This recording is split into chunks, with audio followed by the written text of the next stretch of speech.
امیر خان ساحل ما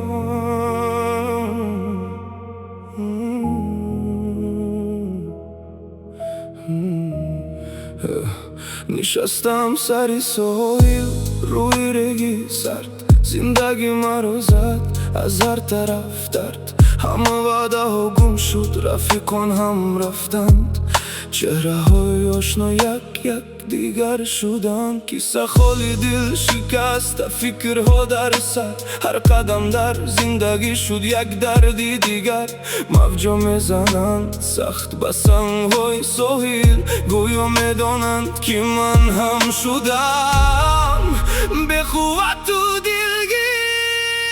ساحل خاموش است ولی دلی من فریاد دارد،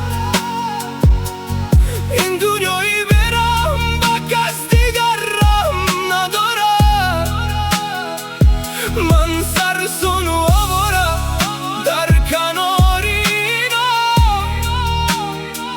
عمرم گذشت آخر با یک آرزوی به جواب. این صدای دل من است، ببینم آدمان رو خنده بر لب بغم. من باشم در میان خلق ولی تنها ماندم.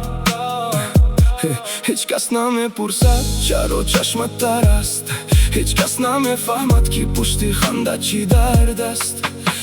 شب میآید ساحل میماند باز خاموش، من میمانم با خاطره های تلخ و فراموش. از خود میپرسم چرا نصیب من غمین شد، چرا هر راهی رفتم با یک دردی نو رسید. ساحل خاموش است ولی دلی من فریاد دارد، این دنیایی برم با کس دیگر رحم ندارد. من سرسون و آواره در کنار اینا، عمرم گذشت آخر با یک آرزوی به جواب.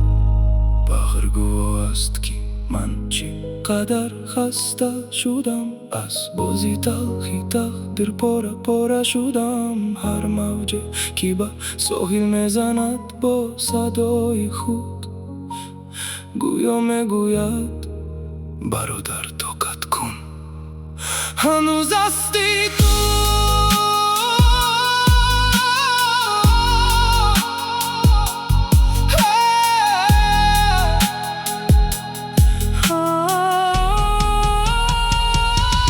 ساحل خاموش است ولی دل من فریاد دارد، این دنیایی برم با کس دیگر رحم ندارد.